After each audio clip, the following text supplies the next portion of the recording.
Alors pour pouvoir installer la version de Bolt qui vous permet de choisir différents LLM et pas simplement par défaut Sonnet 3.5, eh bien vous pouvez vous rendre sur l'adresse du repository, hein, je vous la mets en description, et de là, eh bien vous allez pouvoir choisir de copier l'URL de ce repository. Alors pour ça évidemment il faut que vous ayez déjà Git installé. Donc là pareillement je vous mets l'URL en description. Et donc comme moi je suis sur un Mac, ça me propose par défaut de télécharger pour Mac. Si vous êtes sous Windows, ça vous proposera un exécutable, etc. Sous Linux, probablement inter-GZ. Donc télécharger puis ensuite installer en acceptant tout par défaut. Hein. Et là vous pourrez voir que vous avez Git installé. Alors ce que je vais faire, c'est que je vais ouvrir... je referme le terminal parce que je l'avais déjà ouvert dans le passé. Donc je vais ouvrir un terminal au niveau du dossier tutorials, parce que j'ai tutorials. Sous macOS, il suffit de faire un clic droit et de lancer un nouveau terminal au dossier. Sous Windows, vous pouvez faire un contrôle majuscule, clic droit sur le répertoire. Au niveau du répertoire, vous voulez ouvrir un terminal.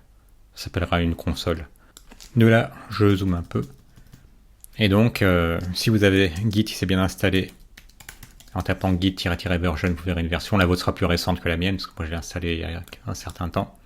De là, donc on peut cloner. On fait un git clone de ce qu'on a copié-collé à l'instant. C'est parti. Alors ça va vite parce qu'en fait, les packages ne sont pas installés. Donc il faut qu'on les installe ensuite et eux, ils ont une certaine taille. Donc là, vous avez vu, on a bien installé Bolt, New, NILLM. Hein, ça correspond bien à ça. Bolt, New, NILLM. Et de là, donc, pour pouvoir l'installer, vous allez avoir besoin de PNPM. Alors c'est bien d'installer finalement les deux nodes qui installent également NPM. Voilà, c'est le même topo. Hein. Si vous êtes sous Mac, voilà, bah, ça va vous proposer de l'installer. Moi j'ai tendance à utiliser brew install node at la version 22. Si vous êtes sous Windows, généralement c'est chocolaté. Moi c'est ce que j'utilisais sous Windows. Chocolaté. Et bon voilà, donc installer node NPM et en plus d'installer PNPM. Donc là c'est toujours pareil, hein, pour Windows ce sera plutôt PowerShell, pour Mac ou Linux ce sera, vous utiliserez curl. Et là vous pourrez vérifier que vous avez non seulement, si on met qu'un -v ça doit marcher, voilà. Vous avez Node, vous avez NPM, lui qui est le package manager, et que vous avez aussi PNPM, parce que c'est lui qu'on va utiliser, c'est beaucoup plus rapide. Voilà. Et donc maintenant c'est parti. Où est-ce qu'on est PWD pour savoir où on est dans Desktop Tutorials, hein, c'est bien ce répertoire. Donc on va aller dans bold.new, donc on change directory cd, sinon vous pourriez y aller à la main, mais bon, comme on est dans la console directement, bold.new. Voilà, donc si on liste tout, j'aime bien l'extension ALT parce que ça vous met dans l'ordre, bon là en l'occurrence pas important, mais ce qui a été installé le plus récemment, il se retrouverait en haut. Et donc ce qui compte, c'est que vous soyez au même niveau que le fichier package.json. Package.json, le voici. Parce que c'est lui qui contient le nom de tous les packages installés. Pour les installer, on fait pnpm i pour install. Vous pourriez le taper en entier, install. Mais bon, un i ça suffit. Vous allez voir qu'avec pnpm c'est très rapide, ça prend 6 secondes, alors qu'avec npm tout court, ça prend jusqu'à 2 minutes. Voilà. De là, eh bien, il vous faut un éditeur de code, ce qu'on appelle un IDE. Visual Studio Code est gratuit. Il est disponible aussi bien pour Windows que Linux que macOS. Donc choisissez celui qui vous concerne. Moi j'ai choisi celui pour Mac. La version pour Ubuntu, pour Windows ce sera un exécutable, hein, suivant, OK, etc. Le topo habituel. Si bien que vous aurez Visual Studio Code, il suffit de taper code, toujours depuis l'intérieur de ce répertoire. Donc on veut ouvrir Visual Studio Code à cet endroit-là. Voilà. Et donc là, vous pouvez voir maintenant qu'on a bien le projet qui est installé.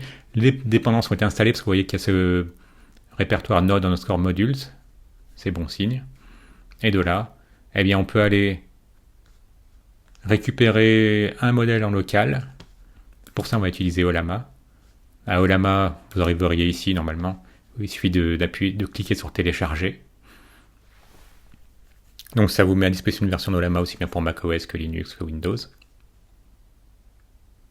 Et de là, vous pouvez choisir un modèle en allant sur modèle. Bon, moi j'ai choisi un modèle du Mistral, le 7B, voilà celui-ci. Mais vous pourriez choisir par exemple Qwen qui est très populaire, notamment celui-ci, Qwen 2.5-Coder. Voilà, bon moi j'ai voulu jouer avec Mistral parce que c'est bien connu que c'est français. Et de là, eh bien il suffit d'aller dans .nv.example, de le renommer. Alors normalement, quand on développe, on a tendance à virer ce qu'il y a après le point env. Mais bon, dans la doc, comme ils disent, d'ajouter un point local en plus, donc .nv.local, c'est ce qu'on va faire. Et comment on utilise Olama. Vous avez vu, si vous aviez des clés pour d'autres choses, si vous avez une clé pour ChatGPT, par exemple, vous la mettriez ici. Si vous avez une clé pour Grok, vous la mettriez ici. Une clé pour Anthropic. Nous, c'est Olama. Voilà, la petite astuce, c'est qu'il faut mettre cette URL qui est indiquée ici. Et de là, vous pouvez ouvrir un terminal dans VS Code, avec terminal, new terminal. Moi, je tendance à faire un command J. Voilà. Et de là, eh bien, il faut lancer l'application à l'aide d'un npm run. On va utiliser pnpm, qu'on l'a utilisé depuis le début. Parce que j'ai remarqué que j'avais des soucis quand j'alternais tantôt utiliser pnpm, tantôt npm. pnpm run dev. Alors, comment je le sais que c'est ça? Simplement parce que je suis allé dans package.json. Et dans package.json, il y a un script qui s'appelle dev. Donc pour l'exécuter, il faut faire un run dev. Et avant ça, on met le nom du package manager. Donc pnpm run dev. C'est parti. Ah, pnpm. Oui, bah parfois je me trompe. Voilà. C'est vrai, quand il n'y a pas de voyelle, c'est plus facile de se tromper. De là, pour ouvrir, sous Mac, vous faites un commande clic, sous Windows, ce serait CTRL-clic. CTRL-clic. Sinon, vous pourriez copier-coller l'URL. Voilà. Mais de là, bon, parfois, il est pénible, il ne me trouve pas le modèle en question. Et pourtant, on a la console ouverte. Encore, si on fait un Olama list, il devrait me trouver le modèle que j'avais téléchargé hors caméra. Il m'en trouve même deux, un que j'avais installé avant-hier, et un il y a une demi-heure seulement hors caméra. Donc, ce que je vais faire, oui, quand on utilise de toute façon un modèle en local, c'est écrit dans la doc. Il recommande de créer un fichier. Ça arrive. Voilà, vous pouvez créer un répertoire qui s'appelle model file. Voilà, sans extension. Oui, j'avais oublié de faire ça. Donc vous mettez à la racine, on se met au niveau du dernier fichier, hop, model file. Et là, vous indiquez le modèle que vous voulez utiliser. Moi, je voulais utiliser Mistral Latest. Alors, on récupère ce qui nous est indiqué ici, c'est qu'il faut copier ça dans le fichier et vous remplacez ça par le nom de votre modèle. Je prends Mistral Latest parce qu'en fait, c'est moi qui ai ajouté NILLM la deuxième fois, oui, il y a 30 minutes. Je mets ce nom-là. Ça sert simplement à augmenter la taille du contexte parce que sinon, par défaut, il serait très petit. Donc, on met 32768. Sinon, il aurait une taille de 2048 tokens. Et de là, il faut exécuter une commande. Model file. Ah, c'est Olama. Non, mais attendez. Oui, c'est que... ça, j'étais étonné qu'en même temps, oui, c'est que j'ai raté le début. C'était Olama create-f model file, voilà. Ensuite, il faut exécuter cette commande. Sauf que nous, on va lui mettre un autre nom. Voilà, Olama create-f model file. Et on va mettre ce nom-là.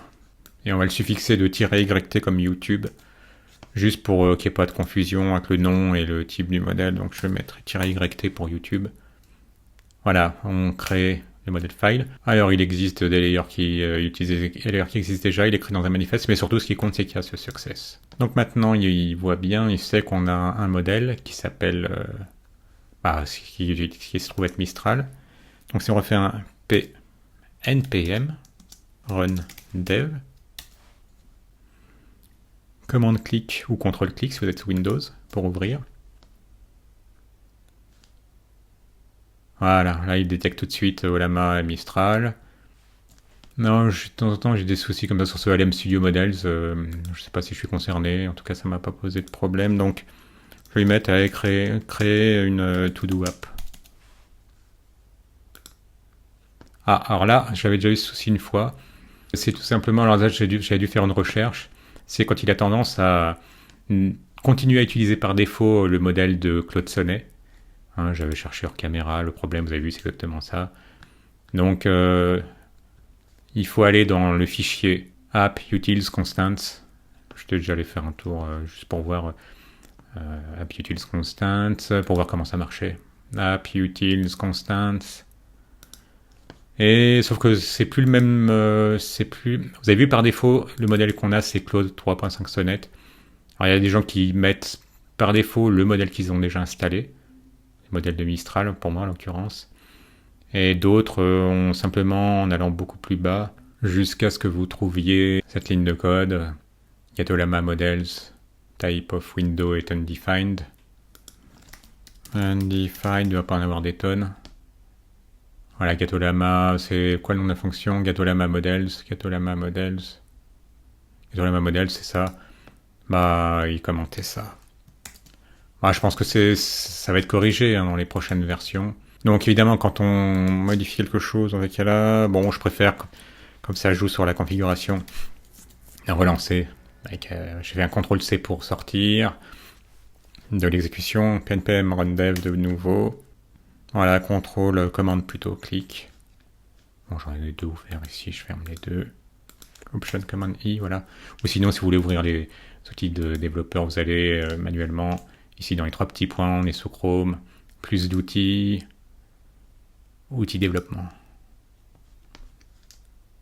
Boom. Olama Mistral. Create. To-do app. Voilà, et là il remarche. Là aussi, il marche. Vous voyez, là, il cherche. Après, il y a des erreurs propres à React. Je sais bien ce que j'ai développé en React dans le passé. Donc, tant que ça marche, bah, on va l'utiliser tel que. Et je pense que ce sera corrigé dans une prochaine version. En tout cas, on n'a plus l'erreur qu'on avait à l'instant. Hein, en commentant la partie du code qui devait gérer le modèle utilisé par défaut. Voilà, vous avez vu le problème, c'est que quand vous avez une machine qui est pas taillée pour l'IA, bah, elle est en train d'agoniser. Et vous allez voir que j'ai un token qui va apparaître dans quelques secondes, et après, quand ça commence à rouler, j'ai un token qui apparaît par toutes les 10 secondes. C'est épouvantable. Donc, et je disais en commentaire, merci pour ceux qui m'ont fait un retour de ce que ça donne sur leur config, des gens qui avaient des configs plus puissantes, genre avec un processeur i9, un GPU puissant, etc. Eh bien, ils avaient 37 tokens par minute, et ils trouvaient ça lent. Bon, c'est vrai, quand on est sur un modèle qui s'exécute sur les serveurs, ça va extrêmement plus vite. C'est sans doute des centaines de tokens par minute. Mais bon, en tout cas, voilà, ça marche. Et l'autre problème que vous avez eu pour certains d'entre vous, c'était dans que Remix n'était pas reconnu. Alors, vous avez vu, là, je n'ai pas eu ce souci. Remix, c'est étonnant parce que c'est le nom d'un framework très connu, créé par les créateurs de React Router. Alors, est-ce que moi, j'ai pas eu de souci parce que j'ai déjà installé dans le passé Remix? J'ai joué à peu près avec tous les frameworks JavaScript du moment. Mais sinon, quelqu'un d'autre le mettait en commentaire, c'est d'installer Remix, à ce moment-là, npm, espace install, ou pnpm, espace install, espace remix. Donc, voilà, quand il vous manque un package, il faut l'installer. Et je mets sur pause, hein, juste pour que vous puissiez voir. Voilà, il s'est passé quelques minutes, j'ai eu le temps de mettre mon pantalon pour sortir, puisque je n'ai pas encore mis les pieds dehors, avec la nuit qui tombe plus tôt. Ça m'a affiché à peine. Donc ça fait 2 tokens, peut-être pour Create ou peut-être un. Vous avez vu la vitesse que ça met.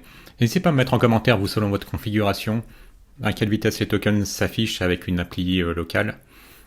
Et donc le truc sur lequel j'insisterai, c'est parce que ça m'a piégé, c'est, pensez bien, dans le env, pour renommer le point env.example en env.local. Et quand on utilise Olama, c'est de mettre l'URL, je sais que ça m'avait piégé. Puis également dans Constant, ben voilà, tout à l'heure j'ai dû commenter un bout de code, celui qui permet de choisir les modèles en local, voilà, quand il a du mal avec... c'est étonnant, hein, comme si Window était undefined. Ça, d'habitude, c'est les tests qu'on fait quand on est côté serveur, parce que l'objet Window n'existe pas. Bon, si vous n'êtes pas programmeur, ça ne vous parlera pas. Mais voilà, c'est un peu long. Mais bon, l'avantage, c'est qu'après, vous pouvez utiliser les modèles que vous voulez. Bon, à condition d'avoir une machine qui est taillée pour faire tourner des IA en local. Ce sera de plus en plus le cas en 2025-2026. Moi, j'ai une machine qui a déjà presque 3 ans. Donc, puis qui était déjà pas haut de gamme à la base. Hein. Donc, quand vous êtes programmeur, généralement, vous n'utilisez pas des machines super puissantes. C'est votre cerveau qui doit être plus puissant que votre machine. Donc voilà, c'est plutôt les gamers qui ont besoin de grosses configs ou les gens qui font de l'édition vidéo plus complexe que ce que je fais avec YouTube. Eh bien, si vous avez d'autres questions, n'hésitez pas à les mettre en commentaire. Hein. D'autres personnes auront eu d'autres problèmes et pourront vous répondre. Un petit like si vous avez aimé, abonnez-vous si ce n'est déjà fait et à bientôt.